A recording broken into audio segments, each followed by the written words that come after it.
하루에 사과를 하나씩 먹으면 의사가 필요 없다는 말을 들어보셨나요? 사과는 동서양을 막론하고 하루에 사과를 한 개 먹으면 의사가 필요 없다는 말이 있을 정도로 유명한 과일입니다. 그만큼 사과는 건강에 큰 도움을 주는 엄청난 효능이 있다는 말이겠죠. 그래서 어느 집이나 냉장고에는 사철 사과가 다 맛있어서 먹지만 건강을 생각해서 드시는 분들도 계십니다. 하지만 이렇게 몸에 좋고 맛있는 사과를 잘못 먹게 되면 몸이 망가질 수 있다고 하는데요. 흔히 먹는 사과가 몸을 망가뜨릴 수 있다는 사실 알고 계셨나요? 사과를 잘못 먹으면 세포 재생을 방해하기도 합니다. 너무 무섭습니다. 이 사실을 모르고 많은 분들이 습관적으로 사과가 독이 되도록 먹는 사람이 굉장히 많다고 합니다. 사과를 즐겨 드신다면 이 영상을 끝까지 시청해주세요. 사람이 잘못된 방법으로 사과를 섭취하면 사과가 독이 됩니다. 지금부터 알려드리는 방법으로 드시면 건강하고 안전하게 드실 수 있습니다. 영상 시청 전 구독과 좋아요,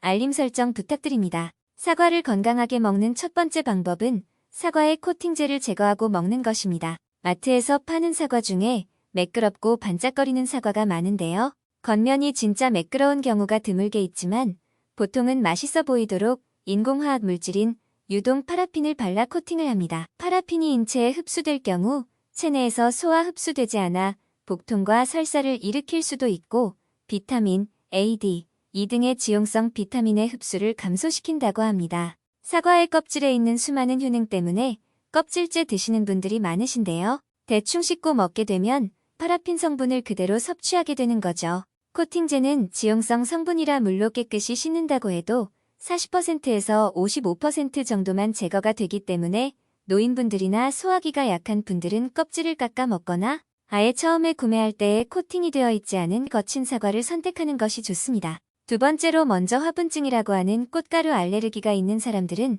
안 드시는 게 좋습니다.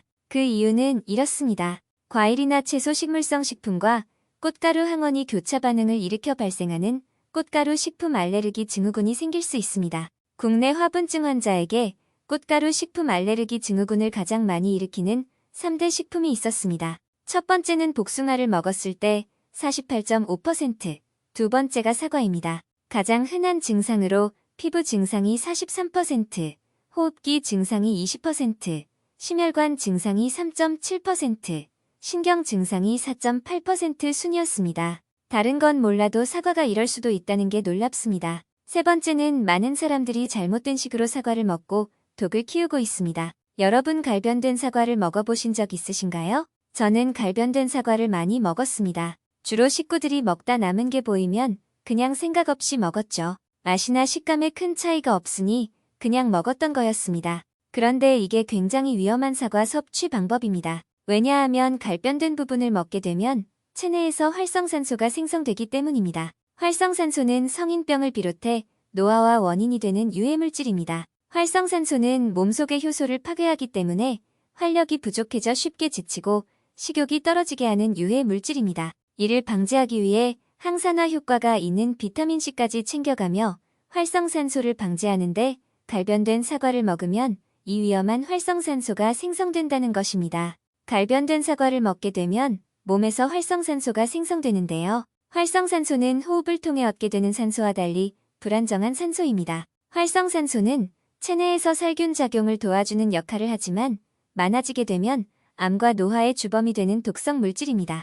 우리의 몸을 돌아다니면서 세포를 노화시키는 노화의 주범으로 지목되고 있고 암, 동맥경화, 당뇨, 뇌졸중, 심근경색, 간염, 신장염, 아토피, 파킨슨병 등 현대인의 질병의 원인이 되기도 하는데요. 가장 무서운 점은 알츠하이머성 치매의 원인이 된다는 것입니다. 활성산소가 체내의 DNA를 손상시켜서 뇌의 인지 기능을 담당하는 해마의 신경세포를 죽이기 때문입니다. 그러니 갈변된 사과를 먹으면 절대 안 됩니다. 노화를 일으키고 세포 재생에도 문제 일으킨다는 겁니다. 갈변된 사과를 먹어야만 된다면 칼로 변색된 부분을 잘라 먹거나 아까워도 가감없이 버리는 것이 좋습니다. 세 번째로 소화장애가 있는 분들은 사과를 빈속에 드시면 안 됩니다. 특히 과민성 대장증후군이 있는 사람들은 사과는 금기식품입니다. 그 이유는 이렇습니다. 사과 속에 들어있는 천연당 성분이 대장으로 들어가면 장내 유해균 먹이가 되면서 발효가 일어납니다. 그러다 보니 배에 빵빵하게 가스가 차고 소화가 제대로 안 되면서 삼투압 작용으로 장내 수분을 끌어들이면서 설사를 하게 됩니다. 네 번째로 사과씨는 무조건 제거하세요. 사과씨에는 청산염 성분으로 알려져 있는 아미그달린 성분이 들어있기 때문에 사과씨를 섭취하시면 안 됩니다. 이것을 섭취할 경우에 복통과 설사를 유발할 수도 있기 때문에 주의하시는 것이 좋습니다. 사과씨는 절대 드시면 안 됩니다. 일부러 먹으시는 분들이 있을지 모르지만 일부러라도 또는 실수라도 절대 안 됩니다. 지금부터 사과씨의 위험성에 대해 말씀드리려고 합니다. 사과씨는 그냥 독이라고 생각하시면 됩니다. 왜냐하면 사과씨에는 사이아나수소라는 독소를 섭취하게 되면 호흡곤란과 심장막염 이상, 특히 혈압 상승을 일으킵니다. 나이가 들수록 절대적으로 조심해야 하는 심장, 혈압, 호흡에 있어서 너무 적으로 위험합니다. 젊은 사람들이 한두 번 섭취했다고 해서 문제될 게 있을까 싶지만 중년부터는 나이 들수록 호흡기와 심장, 혈압이 예민해집니다. 별것 아닌 것 같아도 꼭 알아둬야 할 건강 지식입니다. 사과씨 안에 있는 독성에 계속적으로 노출이 되면 어떻게 될까요?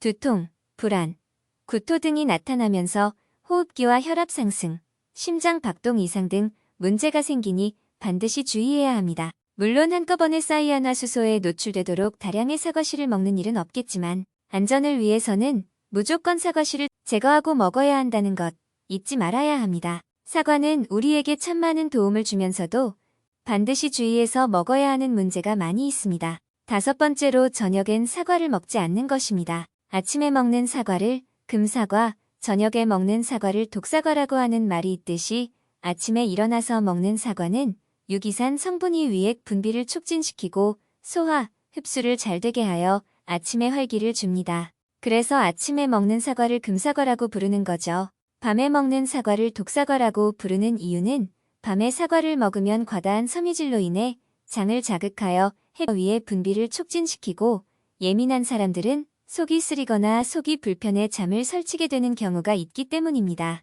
그러므로 사과뿐만 아니라 신맛이 나는 과일들은 가급적 밤늦게 먹는 것을 자제해야 합니다. 몸에 좋다고 하루에 너무 많이 먹게 되면 사과의 당분을 체내에서 열량으로 사용하지 못하고 지방으로 축적돼 비만을 유발할 수 있고 당뇨가 있을 경우에는 혈당을 높일 수 있기 때문에 주의가 필요합니다. 여섯 번째, 위가 약하신 분들은 사과를 빈속에 드시지 않는 게 좋습니다. 아침 빈속에 먹는 사과가 위가 약한 사람들한테는 독인 경우가 있습니다. 어떤 한의사분이 이런 말을 했습니다. 어떤 부부가 속이 안 좋다고 병원에 왔는데 남편이 오랫동안 위가 안 좋아서 고생을 하고 있었답니다. 그런데 갑자기 한 달 전부터 더 심해졌다고 했습니다. 그래서 알아봤더니 부인이 아침마다 식전에 사과, 케일, 샐러리를 갈아서 먹는다고 했습니다. 좋으라고 갈아서 먹인 거죠. 이걸 갈아 먹인 게 한 달 됐다고 했는데요. 그때부터 더 심해진 거죠.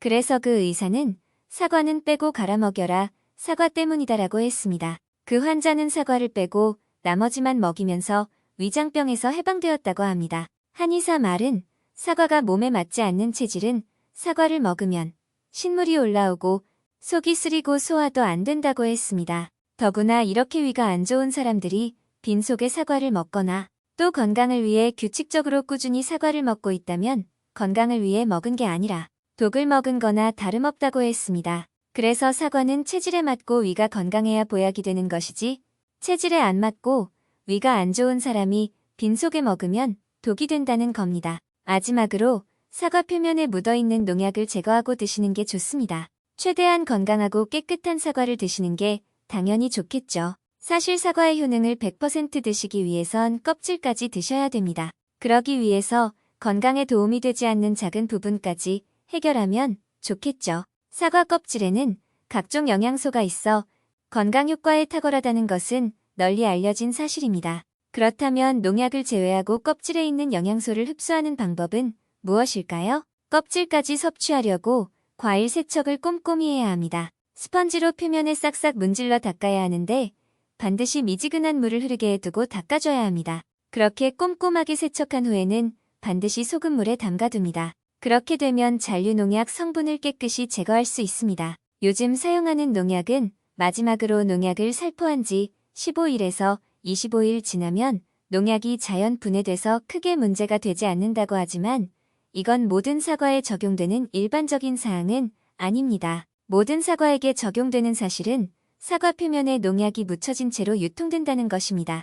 그러니 귀찮더라도 사과를 드실 때 약을 드신다 생각하시고 미지근한 물에 스펀지로 사과 겉표면에 싹싹 씻어주신 후 소금물에 10분에서 15분 정도 담가뒀다가 드시는 것 잊지 마세요. 만약 이게 너무 귀찮다고 하신다면 차라리 껍질을 제거하고 드시는 걸 추천해 드립니다. 오늘 영상은 여기까지입니다. 몸에 좋은 사과 알고 먹으면 더 건강해지겠죠? 가족들과 주위 소중한 분들에게도 사과를 선물하거나 먹일 때 이런 정보는 공유해주세요. 항상 구독자분들이 건강하고 행복하길 바랍니다. 구독, 좋아요를 통해 더 좋은 영상으로 찾아뵙겠습니다. 감사합니다.